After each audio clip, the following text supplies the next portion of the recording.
C'est jamais très confortable de commencer quelque chose de nouveau, d'être débutant dans un domaine, mais c'est également un état qui nous pousse à nous démener pour en sortir, où on est très ouvert, où on a une soif d'apprendre, où on est motivé et où on connaît en général une rapide progression. Et si aujourd'hui on décidait carrément, quel que soit notre niveau, de cultiver cet état d'esprit du débutant? Ouvert, curieux, motivé, un peu comme celui d'un enfant qui apprend à marcher.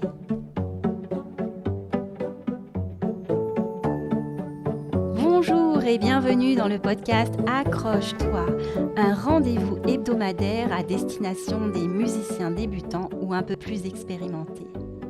Si tu es à la recherche de motivation, de conseils, d'outils, de ressources pour mieux progresser, pour être plus efficace dans ton apprentissage, pour dépasser tes blocages et ainsi avancer avec confiance et plaisir dans ce monde de la musique, tu es au bon endroit.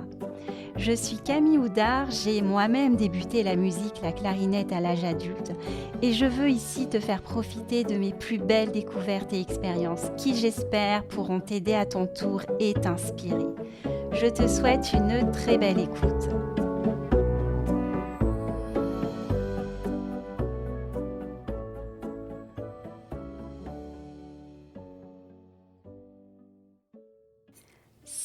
Salut, j'espère que tu vas bien.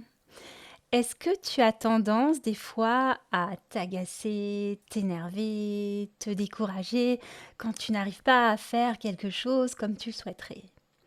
Alors moi, ça m'arrive souvent, mais depuis quelque temps, je prends conscience que le problème, il vient soit du fait que je me compare aux autres, soit que je m'imagine meilleure que je ne suis au même moment où je m'agace.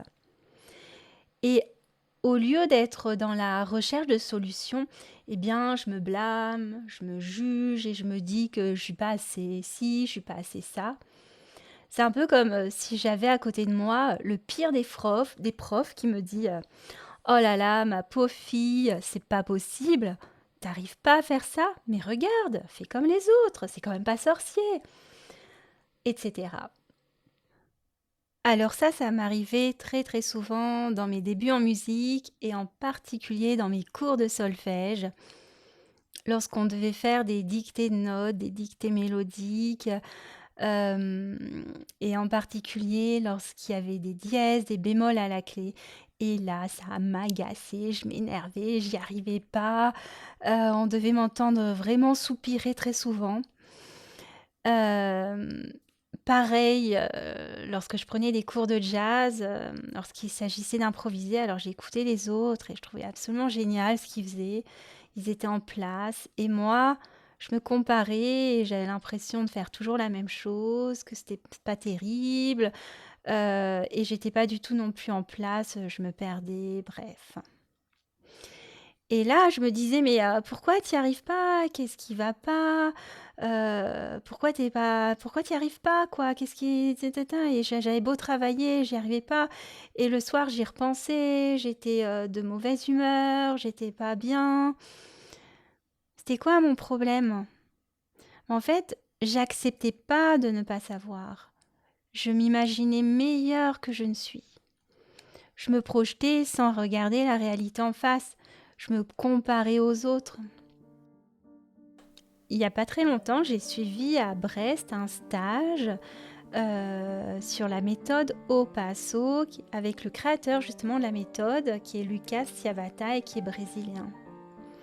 Ça a été un stage vraiment génial où j'ai beaucoup appris. Donc la méthode Au Passo, mais je t'en reparlerai plus tard, elle permet, d'apprendre la musique très très bien, mais surtout, de développer un super sens du rythme. Et là, on était un groupe très hétérogène. Il y avait à la fois des gens très forts, moi j'étais plutôt à un niveau intermédiaire, puis il y avait aussi des débutants qui n'ont jamais fait de musique. Et il y avait même un des participants qui est à la fois complètement non musicien et en plus qui a un handicap à la jambe. Et cette méthode, elle est justement basée sur un pas de base où on est amené tout le temps à marcher. Et ce qui fait sa particularité, c'est qu'elle permet à chacun de faire à son niveau. grâce à ce pas de base. Au fur et à mesure, on va être amené à taper des rythmes de plus en plus complexes tout en chantant. Mais si on se perd, il y a juste à revenir et faire ce pas de base. Et ça, Lucas, le formateur, il nous l'a vraiment bien expliqué. Donc, chacun avait son challenge, chacun pouvait travailler à son niveau, mais on est humain et on était nombreux à avoir de temps en temps des petits moments d'agacement où on n'y arrivait pas. Euh, et à chaque fois, Lucas, il nous ramenait un petit peu sur terre en nous disant, écoute, ça c'est ton niveau, tu travailles là, ça c'est toi, tu n'as pas ce niveau pour l'instant, tu travailles avec ton niveau. Donc n'espère pas aller faire ce que fait lui pour l'instant, tu travailles avec ce que tu as déjà en toi. Et puis d'autres fois, il laissait passer, mais il avait toujours ce petit sourire amusé. Et puis il y avait aussi ces moments un peu plus challengeants où il nous demandait de faire des choses progressivement de plus en plus compliquées, de plus en plus rapides, qui faisaient appel à la mémoire, la coordination, la concentration.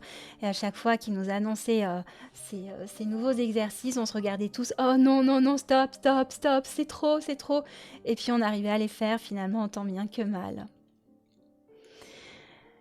Et justement, lors de ce stage, il y a vraiment une personne qui m'a énormément inspirée. C'est Michel, dont je te parlais tout à l'heure, avec son handicap à la jambe. Donc lui, il ne pouvait pas être debout comme nous pour faire le pas de base au passo, il est obligé de le faire en étant assis. Tout était donc beaucoup plus difficile pour lui. Il pouvait absolument pas faire tout ce qu'on faisait, mais jamais, jamais on l'a entendu s'agacer, se décourager. Il avait toujours le sourire. Et même à la fin, il nous a fait une super démonstration. Il a pu lire et frapper dans les mains le rythme d'une partition tout en faisant le pas de base de la méthode au passo. Et ça au bout de quelques jours. Et là, waouh, moi j'étais épatée. Quelle progression et quelle leçon surtout. Alors je me suis demandé, mais c'est quoi sa force? C'est quoi son super pouvoir qui lui permet de réaliser cette prouesse? Eh bien, au-delà d'être une personne ultra positive, pour moi, Michel, il incarne ici vraiment bien cet état d'esprit du débutant, de celui qui a absolument rien à perdre, rien à gagner, rien à prouver, qui est motivé, qui est curieux, qui est ouvert, etc. Alors ça, moi, ça me rappelle un match de tennis quand j'avais 16-17 ans. J'affrontais un mec bien plus fort que moi. J'avais jamais fait de match en club. J'étais un peu malade même ce jour-là. Mais mentalement, je me sentais super bien. J'avais rien à perdre, rien à prouver. J'étais détendue. Mon objectif, c'était juste de faire de mon mieux. Et j'ai gagné ce jour-là. Une autre façon de bien comprendre cet état d'esprit du vrai débutant, c'est d'observer un enfant qui apprend à marcher. Rien ne l'arrête. Il ne se pose pas de questions. Il tombe, il se relève, il recommence. Il ne se compare pas aux autres, contrairement à ses parents. Il est juste poussé par cette énergie naturelle de vie qui est d'explorer, de découvrir, d'expérimenter, de pouvoir attraper ce qui est sur la table ou bien de venir chercher plus vite un objet qui se trouve à l'opposé de la pièce, etc. Alors maintenant, pour apprendre la musique, moi je me dis, quel que soit notre niveau, et si on cultivait plus souvent cet état d'esprit du vrai débutant, de celui qui n'a rien à perdre, rien à gagner, rien à prouver et qui se permet de pas savoir, de celui qui est ouvert, curieux, qui a une soif d'apprendre et qui ne se repose pas sur ses lauriers, de celui qui n'a pas d'attente ou pas de besoin de reconnaissance, il débute, il s'en fiche, de celui qui accepte d'échouer pour apprendre, comme cet enfant qui tombe, qui accepte de se confronter à la difficulté, parce que franchement, quand c'est trop facile, on s'ennuie, n'est-ce pas? Il n'y a pas vraiment d'apprentissage, il n'y a pas de challenge. Enfin, Moi, je pense qu'il faut des enjeux quand même dans la vie. Donc de celui qui est aussi courageux parce que, être débutant, ça demande du courage, il faut sortir de sa zone de confort. De celui qui accepte des moments de stagnation ou même des fois de régression quand il n'y arrive pas, parce que les progrès ne sont pas toujours linéaires. De celui qui ne se compare plus aux autres, chacun est juste à un stade différent, chacun a ses forces, chacun a ses faiblesses. De celui aussi qui n'est pas dans le culte de l'expertise ou de la performance, où il faut absolument réussir ou être le meilleur.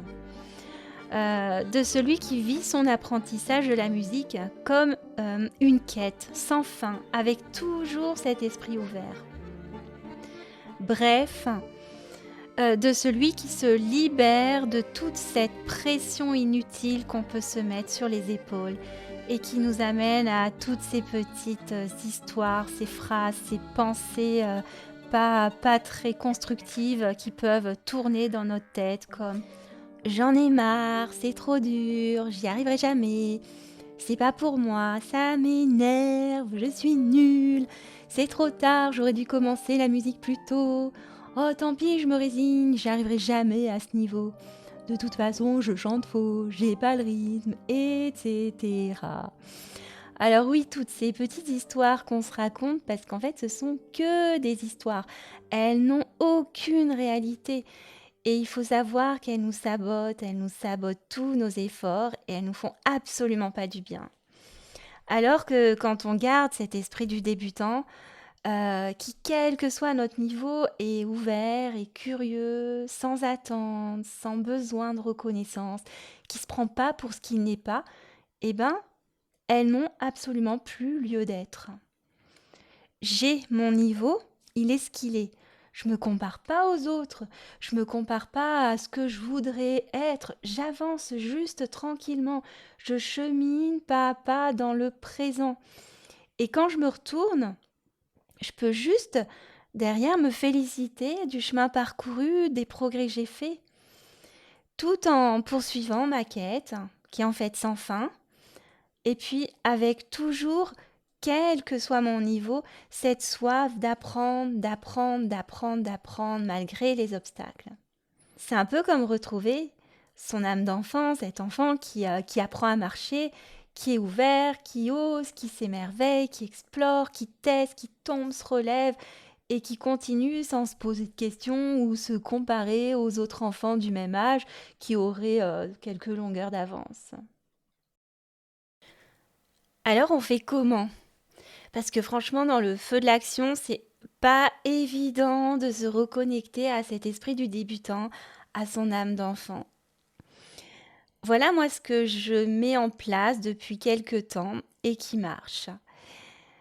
Alors, chaque fois que je commence à m'agacer, que j'en prends conscience, que je commence derrière à me calmer, des fois ça peut prendre, c'est sur le moment, mais ça peut aussi prendre quelques heures ou ça peut être le lendemain ou quelques jours plus tard. J'essaie juste de prendre du recul et d'identifier ces histoires que je me raconte. Euh, le plus efficace même, c'est de l'écrire. C'est beaucoup, beaucoup mieux. Et après, une fois que j'ai identifié ces histoires, je pose l'intention de régler ce problème et je cherche des solutions. Et franchement, il y a toujours des solutions. Et après, je choisis une de ces solutions et très très important, je la mets en place, je passe à l'action. Euh, Par exemple, moi je joue régulièrement dans une petite fanfare banda. J'ai identifié que j'avais, et c'est quelque chose qui m'agaçait très fort, que j'avais un problème au niveau du rythme. En tout cas, c'est pas au niveau du rythme, mais c'est que je pouvais me décaler dans le morceau parce que je commençais pas sur le bon temps ou je comptais mal. Et j'ai l'impression d'avoir un manque de concentration, un manque d'oreille. Et donc, face à ce problème, j'ai identifié des solutions. Et la solution que j'ai trouvée, c'est de faire le pas au passo pour pouvoir me repérer dans l'espace, pour me repérer sur la partition.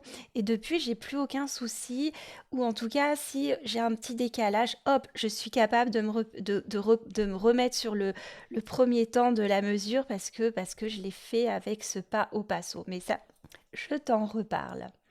Et donc ça, je l'ai mis en place lors de la dernière répétition. Ben, tout allait très bien. Ce problème, je l'ai réglé. Au lieu de m'agacer continuellement, j'y arrive pas, nanana, et de perdre confiance. Alors voilà, aujourd'hui, ce que je te propose, tout simplement, c'est d'observer ces petits moments d'agacement, de doute, de découragement que tu peux avoir, de relever ces petites phrases que tu peux te dire, de voir un petit peu toutes les histoires que tu te racontes et puis d'en prendre conscience et le mieux que tu puisses faire, c'est de le noter. Et puis après, je te propose, je te suggère de chercher tout simplement des solutions. Il peut y en avoir plusieurs. Et puis après, de choisir une de ces solutions et de la mettre en place, de passer à l'action. Ça peut être un petit exemple, si par exemple tu te trompes sur un passage, que ça t'énerve ou autre chose, tu te dis, bon, ok, là je fais des erreurs. Et si je travaillais par exemple plus doucement? Et si j'isolais le passage de notes qui me pose problème ou le rythme? Et si je demandais de l'aide, des conseils à quelqu'un? Donc il s'agit vraiment toujours d'être orienté vers la solution et pas le problème. Et tu verras, en procédant ainsi, tu vas faire des progrès, c'est sûr, et en plus, tu seras beaucoup plus zen. Voilà, j'espère que cet épisode t'a plu et que tu as compris à quel point notre état d'esprit, notre mental est important et peut soit entraver nos apprentissages, soit les rendre plus faciles. Je te remercie pour ton écoute et comme je te le répète souvent, pense bien à t'abonner pour être averti de la sortie des nouveaux épisodes. Je te dis à très bientôt.